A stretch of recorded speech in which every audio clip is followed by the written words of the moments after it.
கானா வினோத்தை வந்து அந்த பார்வை பேசினது அன்றைக்கி நடந்துக்கிட்டதெல்லாம் உணர்ந்துருக்கான். உணர்ந்து தான் ஃபேன்ஸ் மீட்டில் வந்து ஒரு விதமாக நல்ல விதமாக வந்து பார்வையும் கமருதீனையும் பற்றி பேசியிருக்கான்.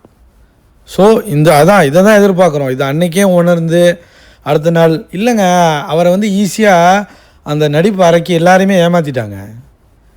நடிப்பு அறைக்கு சேண்டரா இருக்குது பார்த்தீங்களா, அதை அன்றைக்கி பண்ணதெல்லாம் எல்லாருமே நம்பியிருப்பாங்க. ஏதோ நம்ம அடுத்த நாள் காலையில் நம்ம இந்த ஷோவை பார்த்தனால நம்ம கண்டுபிடிச்சி ரெட் கார்டு கொடுத்து அடுத்த நாள் தானே நடிப்பு ரியல் நடிப்பே வெளியே தெரியுது. நமக்கு நடிப்பு அறைக்குன்னு அன்றைக்கி தானே முடிவு பண்ணுறோம். அது வரைக்கும் நமக்கு தெரியாது. ஸோ இது உணர்ந்தாலே மன்னிப்பு கேட்டதுக்கு சம்மந்தான். என்ன சொல்கிறான்னா வினோத் வந்து யாருமே வந்து இந்த மாதிரி ஒரு பெரிய பின்விளைவுகள் இருக்கும்னு தெரிஞ்சு பண்ணுறதில்ல. ஒரு கேமுக்காக பண்ணியிருக்காங்க. பார்வும் கமருதீனும் இதை கேமுக்காக மட்டுமே பண்ணியிருக்காங்க. இல்லை எல்லாருமே லைஃப்பில் சாதிக்கணும் தான் இங்கே வர்றாங்க உள்ள. பார்வுக்கு வந்து ஒரு லைஃப் இருக்குது. ஸோ கமருதீனுக்கு ஒரு லைஃப் இருக்குது. ஸோ அவங்கவுங்க லைஃப் இருக்குது. ஸோ சாதிக்கணும் தான் வர்றாங்க. தெரிஞ்சே யாருமே இந்த தப்பை பண்ண மாட்டாங்க. நான் ஏன் கோவப்பட்டேன்னா, கமருதீன் என்கிட்ட சொல்லிகிட்டே இருப்பேன், நான் வாழ்க்கையில் ஜெயிக்கணும், பெரிய அளவுக்கு வரணும், நான் பிடிச்ச பொண்ணை கல்யாணம் பண்ணணும், அப்புறம் வந்து பிடிச்ச கார் வாங்கணும், பெரிய அளவில் ஹீரோ ஆகணும், ஏன்னா அப்பா அம்மா கிடையாது, எங்கள் அக்கா மட்டும்தான் அப்படின்னு இதெல்லாம் சொல்லிக்கிட்டே இருப்பான். நாங்கள் வந்து என் ஃபேமிலியை பற்றி நான் சொல்லுவேன், அவன் ஃபேமிலியை பற்றி அவன் சொல்லுவான். ஸோ இதெல்லாம் வந்து நாங்கள் பேச என்னாச்சுன்னா, ஸோ இந்த மாதிரி வந்து ஏன்டா கோவப்பட்ட, வாழ்க்கையே போகிற அளவுக்கு நீ கோவப்படுவியா, வெளியில் கேவலமாக பார்த்து உன்னை வந்து அசிங்கமாக திட்டுவாங்கல்ல. ஸோ ஏன்னா கானா வினோத்தும் அந்த மாதிரி கோவப்பட்டு அசிங்கப்பட்டு கேவலமாக காட்சி வேலையெல்லாம் பார்த்து பண்ணியிருக்காப்புல. அதே மாதிரி தான் என்ன மாதிரி நீ பண்ணாத அப்படிங்கிறது தான் கமருதீன் சொன்னது.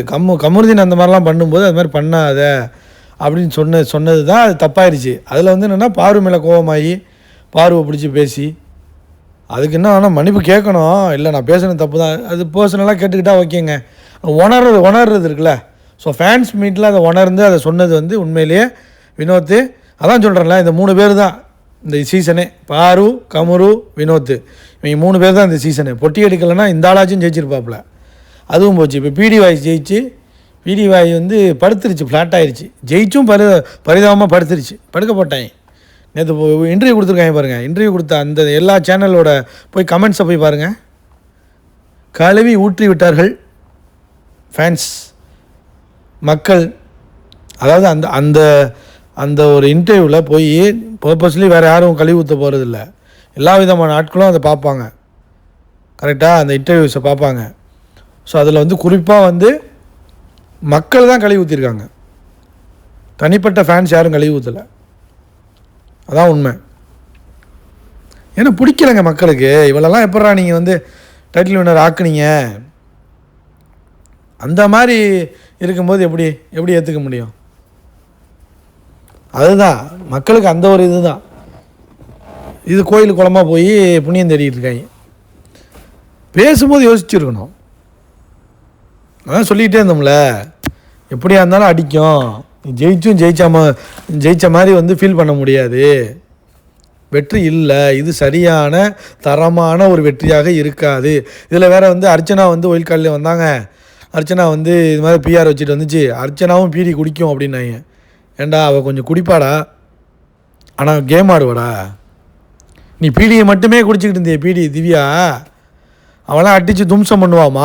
மாயா சீசன்லாம் நீ மாட்டியிருந்தீன்னா உன்னை ஜூஸ் போட்டு புளிஞ்சு அனுப்பியிருப்பா. மாயா சீசன்லேயே மாயாவெல்லாம் வச்சு செஞ்சா. அர்ச்சனாவை போய் திவ்யாவோட கம்பேர் பண்ணாங்களா? டேய், உங்களுக்கே நியாயம் இல்லை. இதெல்லாம் சொல்லிட்டேன். 9 சீசன் உள்ள டைட்டில் வின்னர்லாம் எடுத்து பாரு, திவ்யாவை எடுத்து பாரு. இப்போ ராஜு கூட நீ சொல்லலாம், ராஜுலாம் என்டர்டைன்மெண்ட் பண்ணுவான். ஃபுல் அண்ட் ஃபுல் வந்து நம்மளை வந்து கட்டி போட்டு வச்சுருப்பான். அவன் அவ்வளோ ஒரு ஃபன்னாக இருக்கும். இவன் என்ன ஃபன் பண்ணா, என்ன தான் பண்ணா? அவள் தலையில் ஒரு துண்டை கட்டிக்கிட்டு சமைச்சிக்கிட்டு இருந்தா. போய் பீடி குடித்தா. காலையில் ஒரு பீடி, மதியம் ஒரு பீடி, நைட்டு ஒரு பீடி, மிட் நைட்டில் ஒரு பீடி. இல்லைனா வீட்டில் ஓட்ட முடியாது. கத்துனா. கேம் புரிதல் கிடையாது, கேம் நாலேஜே இல்லை. அப்புறம் அட்லீஸ்ட் யுவராஜும் கொஞ்சம் ஓரளவு விளையாண்டார் வினோத். பாரு அளவுக்கு இல்லைனா கூட, கமரு அளவுக்கு இல்லைனா கூட கேம் ஆடினார், என்டர்டெயின்மெண்ட் பண்ணார், கானா சாங் பண்ணார். இந்த ஃபேன்ஸ் மீட்டுக்கு பார்த்தீங்கன்னா அமித் லுங்கி டான்ஸ்லாம் கட்டிக்கிட்டு ஆடி வந்தோடனே அதே கட்டி பிடிச்சி தூக்கி ஃபேன்ஸ்லாம் ரொம்ப ஆரவாரமாக இருந்திருப்பாங்க போல். அவர் எப்ஜே வேறு வந்துக்கிட்டு அங்கேயே வந்து ஒரு பீப் பாக்ஸிங் போட்டுக்கிட்டு இருக்கான். இந்த பீப் பாக்ஸிங்கை முதல்ல நிறுத்தி தொலைங்கடா, பேன் பண்ணுங்கடா. அதை மனுஷன் கேட்க முடிய மாட்டுது. அதாவது பீப் பாக்ஸிங்கிற பேரில் பீப் பாக்ஸிங் பண்ணுறாங்க, நல்லா நின்று பாடிக்கிட்டு இருக்க வாய்ஸ் கேட்க மாட்டுது. காணவனத்து பாடிக்கிட்டு இருப்பார், இவங்க பீப் பாக்ஸ் பண்ணிகிட்டு இருப்பாங்க. ஃபைனல்ஸில் பார்த்தீங்கன்னா நமக்கு வந்து காதிலே விழுவ மாட்டுது அந்த சாங்கு. இங்கே யாரையும் தனிப்பட்ட விமர்சனம் செய்ய நாங்கள் இல்லை. கேம் பிக் பாஸ் கேமுக்குள்ளே நீ பண்ண நல்லது கெட்டது, யார் கேம் ஆடினா யார் கேம் ஆடலை, யார் சும்மாவே உட்காந்து மிச்சர் சாப்பிட்டே டைட்டில் வாங்கினா, யார் ரெண்டரப் ஆனா, யார் என்ன பண்ணா, இதை மட்டும் தான் பேசுகிறோம். ஆனால் தனிப்பட்ட வாழ்க்கையை பேசுகிற மாதிரி சில பேர்லாம் வந்து சொம்பு தூக்குறாங்க. பல்லுனக்காவுக்கு, பீடி வாய்க்கு, எல்லாருக்கும் தூக்குறாங்க. கடைசியில் பார்த்தீங்களா விக்ரம் மறந்துட்டாங்க, சபரியெல்லாம் மறந்துட்டாங்க. பார்த்தீங்களா மிக்சர்ஸை ஞாபகம் வச்சுக்க மாட்டாங்க. இந்த உலகம் மிக்சரை ஞாபகம் வச்சுக்காது. சொன்னால் கேளுங்கடா. லைக் பண்ணுங்கள், ஷேர் பண்ணுங்கள், கமெண்ட் பண்ணுங்கள்.